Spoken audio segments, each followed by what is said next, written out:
Dear students, welcome to the today lecture of SDLM Sales Distribution and Logistics Management Unit 4th Module 4th Channel Management. Today we will discuss lecture number 28. In lecture number 28 we will discuss recruitment and selection of channel members. जिस तरह से human resource का recruitment and selection किया जाता है उसी तरह से सेल्स ऑर्गेनाइजेशंस हैं वो अपने प्रोडक्ट्स को डिस्ट्रीब्यूट करने के लिए चैनल मेंबर्स का भी रिक्रूटमेंट एंड सिलेक्शन करती है। ह्यूमन रिसोर्स मैनेजमेंट में रिक्रूटमेंट एंड सिलेक्शन का जो मतलब होता है वही मतलब है recruitment and selection of channel members भी होता है। रिक्रूटमेंट एक पॉजिटिव प्रोसेस है, सिलेक्शन एक नेगेटिव प्रोसेस है। रिक्रूटमेंट में तो एक वैकेंट पोजीशन के लिए जिस तरह से ज़्यादा कैंडिडेट्स को अप्लाई कराया जाता है और उनमें से बेस्ट कैंडिडेट को सिलेक्ट किया जाता है, उसी तरह से जो ऑर्गेनाइजेशन किसी एक पर्टिकुलर पॉइंट में डिस्ट्रीब्यूशन करना चाहती है, एक पर्टिकुलर सिटी में डिस्ट्रीब्यूशन करना चाहती है, तो वहाँ पर पहले ज़्यादा से ज़्यादा चैनल मेंबर्स को रिक्रूट करती है और फिर उनमें से बेस्ट चैनल मेंबर को सिलेक्ट करती है। तो अगर ऑर्गेनाइजेशन ने ये डिसीजन ले लिया है कि उन्हें जो डिस्ट्रीब्यूशन है वो इनडायरेक्ट चैनल के थ्रू करना है, तो मार्केट में नंबर ऑफ़ डिस्ट्रीब्यूटर्स अवेलेबल हैं, तो उनमें से बेस्ट डिस्ट्रीब्यूटर को सेलेक्ट करने के लिए जो ऑर्गेनाइजेशन है वो रिक्रूटमेंट और सिलेक्शन करती है। तो सबसे पहले चैनल मेंबर्स को क्या करना पड़ेगा? रिक्रूट करना पड़ेगा। तो मार्केट में सक्सेसफुल होने के लिए जो आपको अपनी कोर कॉम्पिटेंसीज़ पर फोकस करना होता है और बाकी की आप अदर एक्टिविटीज़ को आउटसोर्स कर सकते हो। तो ये एक टर्म होती है आउटसोर्सिंग, जिसमें ऑर्गेनाइजेशन अपनी कोर कॉम्पिटेंसीज़ को तो फोकस करती हैं और बाकी सारी चीज़ों को आउटसोर्स करती हैं। जैसे मारुति है, गाड़ी बना रही है तो टायर मारुति थोड़ी बनाती है, वो एमआरएफ से उस टायर को आउटसोर्स करती है। सीट है, वो सीट मारुति थोड़ी बनाती है, वो सीट्स हैं, लेदर सीट्स को है वो सप्लायर से आउटसोर्स करती है। तो इसी तरह किसी भी ऑर्गेनाइजेशन की जो कोर स्ट्रेंथ है वो उसके प्रोडक्ट्स अगर बनाने में है तो डिस्ट्रीब्यूशन एक ऐसा एरिया है, अगर उसमें उसकी कोर स्ट्रेंथ नहीं है तो वो उसको आउटसोर्स कर सकती है, यानी कि दूसरे डिस्ट्रीब्यूटर्स से आउटसाइड ऑर्गेनाइजेशन इनडायरेक्ट चैनल्स के थ्रू अपने प्रोडक्ट्स को डिस्ट्रीब्यूट करा सकती है। तो अगर आपको प्रोडक्ट्स को ज़्यादा से ज़्यादा कस्टमर्स तक पेनिट्रेट करवाना है, पहुंचाना है, तो आपके पास अच्छे डिस्ट्रीब्यूटर्स होने चाहिए और अच्छे डिस्ट्रीब्यूटर्स के लिए आपको डिस्ट्रीब्यूटर्स को या चैनल मेंबर्स को रिक्रूट और सेलेक्ट करना पड़ेगा। तो एक आइडियल चैनल मेंबर कौन होगा? जो कि सही कस्टमर को सही टाइम पर सही एटीट्यूड के साथ कंपनी के प्रोडक्ट्स अवेलेबल करा रहा है, तो वो आपके लिए एक आइडियल चैनल मेंबर होगा। तो सबसे पहले कोई भी कंपनी अगर चैनल मेंबर को रिक्रूट करना चाहती है तो वो उसके लिए कुछ गाइडलाइंस हैं, वो उसे कंसिडर करना पड़ेगा। तो सबसे पहले चैनल मेंबर्स को अप्लाई कराने से पहले ये बताना पड़ेगा कि उन्हें क्या रोल है वो प्ले करना है। Assess the exact role to be played by channel members, in other words the nature of the job they have to perform. कि उन्हें खाली प्रोडक्ट को डिस्ट्रीब्यूट ही करना है या डिस्ट्रीब्यूशन के साथ आफ्टर सेल सर्विस भी देनी है। जैसे कि फॉर एग्जांपल कोई एफएमसीजी कंपनी है, तो अगर वो डिस्ट्रीब्यूटर है, वो रिक्रूट कर रही है, तो उसमें गाइडलाइन में सीधी से आपके प्रोडक्ट्स को है वो मार्केट में डिस्ट्रीब्यूट करना है। लेकिन अगर एक ऑटोमोबाइल कंपनी अपने डिस्ट्रीब्यूटर्स को रिक्रूट कर रही है तो उसके लिए उनको गाइडलाइंस होगी कि आपको प्रोडक्ट सेल भी करने हैं, आपके पास वर्कशॉप एरिया भी होना चाहिए जहाँ पर आपको प्रोडक्ट की सर्विस भी देनी है। सेकेंड है रिक्रूटमेंट के लिए qualification of the channel members. अगर आप सपोज है 4 व्हीलर के लिए बहरोड में अपना डिस्ट्रीब्यूटर बनाना चाह रहे हो, तो आप पहले अगर एडवर्टाइजमेंट दोगे रिक्रूटमेंट के लिए तो आप क्वालिफिकेशन भी तो बताओगे कि ऑलरेडी डिस्ट्रीब्यूटर हो, जिसको 5 साल का ऑटोमोबाइल इंडस्ट्री में डिस्ट्रीब्यूशन हो, किसी और कंपनी की उसके पास डीलरशिप रही हो, या 2 व्हीलर का कोई भी डिस्ट्रीब्यूटर है जिसको 2 व्हीलर में बहरोड में डिस्ट्रीब्यूशन करने का एक्सपीरियंस हो 5 साल का, वो भी अप्लाई कर सकते हैं। तो आपको गाइडलाइंस भी बतानी पड़ेंगी, उसमें एग्जैक्ट रोल भी बताना पड़ेगा, क्वालिफिकेशन भी बतानी पड़ेगी, authority to be delegated to the channel members की डिस्ट्रीब्यूशन के लिए चैनल मेंबर्स को क्या क्या अथॉरिटीज़ दी जाएंगी। उनको प्रोडक्ट है वो प्रोडक्ट को सेल करने के लिए डिस्काउंट की अथॉरिटी दी जाएगी या नहीं दी जाएगी, फ्री एसेसरीज़ देने की अथॉरिटी दी जाएगी या नहीं दी जाएगी, प्रोडक्ट को रिपेयर करने की authority in the form of warranty guarantee दी जाएगी या नहीं दी जाएगी, और फ्यूचर में चैनल मेंबर्स को क्या क्या रोल प्ले करने पड़ सकते हैं। कि हो सकता है उन्हें मार्केटिंग रिसर्च भी करना पड़े, हो सकता है कि उन्होंने प्रोडक्ट के लिए अपने सब डीलर्स बनाने पड़े, आपने मेन डीलरशिप दे दी, उसके अलावा जो बहरोड का डीलर है वो अपने सब डीलर्स बना सकता है फ्यूचर में। तो इस तरह के आपको जिस तरह से किसी ऑर्गेनाइजेशन में कोई वैकेंट पोजीशन होती है उसके लिए एडवर्टाइजमेंट दिया जाता है तो उसके लिए गाइडलाइंस दी जाती हैं।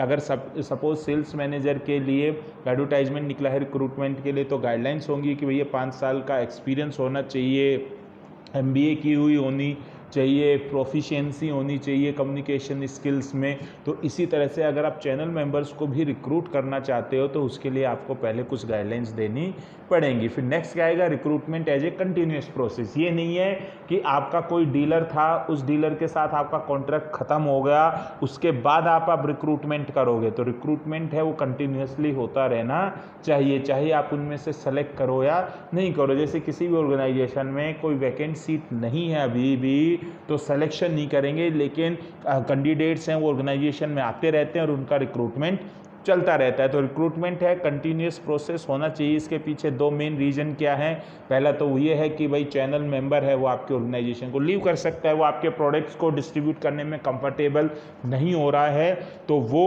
खुद आगे से आपके प्रोडक्ट को डिस्ट्रीब्यूशन करने से मना कर सकता है। और उल्टा भी हो सकता है, डिस्ट्रीब्यूटर तो प्रोडक्ट को डिस्ट्रीब्यूट करना चाह रहा है लेकिन आपको लग रहा है कि आपने उसको जो रोल्स दिए थे वो उन रोल्स को फुलफिल नहीं कर पा रहा है, वो आपके प्रोडक्ट्स को ढंग से डिस्ट्रीब्यूट नहीं कर पा रहा है, या आपने जो टर्म्स और कंडीशंस रखी थी वो उन टर्म्स और कंडीशंस को ब्रेक कर रहा है, उनको फॉलो नहीं कर रहा, तो आप भी उसे अपने डिस्ट्रीब्यूटर से हटा सकते हो। तो आपके पास पहले से ही रिक्रूटमेंट होना चाहिए। अब नेक्स्ट क्या आ जाएगा आपका सेलेक्टिंग। तो रिक्रूटमेंट तो एक पॉजिटिव प्रोसेस है। जैसे सपोज है कोई 4 व्हीलर कंपनी है जैसे कि किया मान लेते हैं, वो बहरोड में या अलवर में अपना डीलर बनाना चाहती है, डिस्ट्रीब्यूटर बनाना चाहती है, तो उसने सबसे पहले न्यूज़पेपर में एडवर्टाइजमेंट दिया कि हम अलवर में अपना डीलरशिप ओपन करना चाहते हैं, तो जो भी इंटरेस्टेड हैं वो आप इस ईमेल पर है आप अप्लाई कर सकते हैं। तो उसके पास 1 करोड़ रुपए या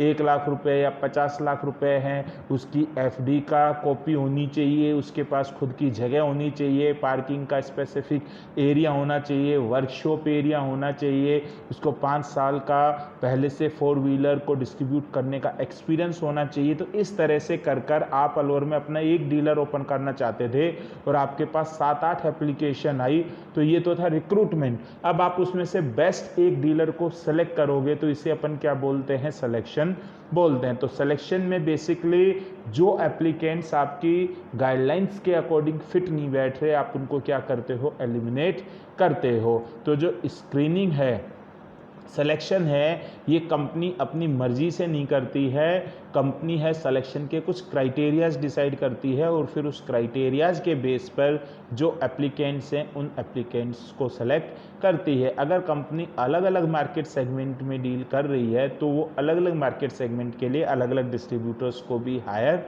कर सकती है। अगर कंपनी के प्रोडक्ट हैं अलग अलग स्टेज में हैं, इंट्रोडक्शन में, ग्रोथ में, मैच्योरिटी में, डिक्लाइन में, तो अगर ग्रोथ से मैच्योरिटी में गए तो उसके बेस पर भी वो अपने डिस्ट्रीब्यूटर्स चेंज कर सकती है, मैच्योरिटी से डिक्लाइन में गए तो उसके बेस पर भी वो अपने प्रोडक्ट्स को है डिस्ट्रीब्यूटर को चेंज कर सकती है। अब नेक्स्ट क्या आएगा, criteria for selecting channel partner. तो जब एक बार आपने स्क्रीनिंग में देख लिया कि जो डिस्ट्रीब्यूटर आपके गाइडलाइंस के अकॉर्डिंग फिट नहीं बैठते आप उनको एलिमिनेट कर दोगे। जैसे कई बार हम रिक्रूटमेंट करते हैं तो उसमें हमने फर्स्ट लिखा था सेल्स मैनेजर के लिए 5 साल का एक्सपीरियंस मिनिमम चाहिए, लेकिन कई बार जिसको 3 साल का एक्सपीरियंस है वो भी अपना रिज्यूमे दे देता है तो हम उसको इनिशियल रिज्यूमे के बेस पर स्क्रीनिंग कर देते हैं। तो इसी तरह जैसे फॉर एग्जाम्पल आपने दिया था कि 50 लाख की FD होनी चाहिए, उस FDR की फोटोकॉपी लगानी, तो किसी की 40 लाख की FD थी तो उसने 40 लाख की FDR की कॉपी लगा दी, तो उसने भेज दिया कि क्या पता आई जाए नंबर, तो आप उसको इनिशियल स्क्रीन कर लोगे। फिर जो आपके गाइडलाइंस के अकॉर्डिंग फिट बैठते हैं डिस्ट्रीब्यूटर्स, अब उनमें से एक बेस्ट डिस्ट्रीब्यूटर को सेलेक्ट करने के लिए आप कुछ क्राइटेरियाज को फॉलो करोगे। तो फर्स्ट क्राइटेरिया क्या आ जाएगा आपका, सेल्स फैक्टर, कि जो मेंबर की एबिलिटी है मार्केट में कंपनी के प्रोडक्ट्स को सेल करने की है या नहीं है, चैनल मेंबर के पास नॉलेज है, एक्सपर्टाइज है या नहीं है। जैसे फॉर एग्जांपल 4-5 डिस्ट्रीब्यूटर थे तो मिनिमम 5 साल का आपने है उसमें एक्सपीरियंस रखा था। तो उसमें से जो एक था उन्होंने भी 5 साल का एक्सपीरियंस दिया था, लेकिन वो 2 व्हीलर का दिया था। दूसरा है उसने भी 5 साल का एक्सपीरियंस दिया था, वो 4 व्हीलर का दिया था।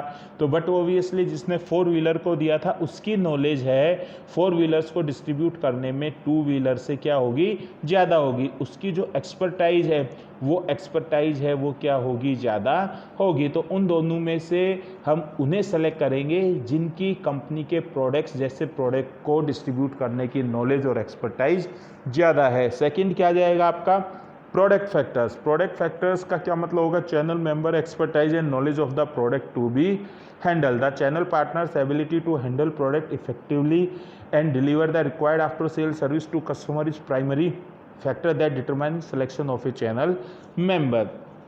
आपके 2 डिस्ट्रीब्यूटर थे जो कि आपसे अप्लाई करना चाह रहे हैं, डिस्ट्रीब्यूटरशिप लेना चाह रहे हैं। एक है उसको प्रोडक्ट की इतनी ज़्यादा नॉलेज नहीं थी, दूसरा है उसको प्रोडक्ट की भी नॉलेज, उसके पास ऑलरेडी इस्टेब्लिश्ड वर्कशॉप भी है, वहाँ पर उसके पास सेल्स फोर्स भी था, कस्टमर केयर का भी है, क्योंकि वो ऑलरेडी किसी दूसरी कंपनी के प्रोडक्ट्स को डिस्ट्रीब्यूट कर रहा था। तो उसकी हैचबैक में प्रोडक्ट को सेल करने की, प्रोडक्ट को डिस्ट्रीब्यूट करने की उसके पास क्या है, एक्सपर्टाइज है।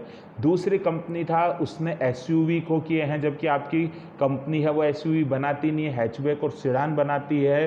तो जिस डीलर के पास है हैचबैक और सेडान को डिस्ट्रीब्यूट करने का एक्सपीरियंस था पहले से, तो आप उसे सेलेक्ट करोगे। तो ये क्या आ जाएगा आपका प्रोडक्ट फैक्टर। नेक्स्ट क्या आ जाएगा, एक्सपीरियंस फैक्टर। सिंपल सा है, 2 डिस्ट्रीब्यूटर हैं, मिनिमम 5 ईयर का था, एक को 10 साल का है, दूसरे को 7 साल का है। तो बट ओबियसली जिसको 10 साल का है हम उसको 7 साल वाले से क्या देंगे, ज़्यादा प्रायोरिटी देंगे। नेक्स्ट क्या है, एडमिनिस्ट्रेटिव फैक्टर।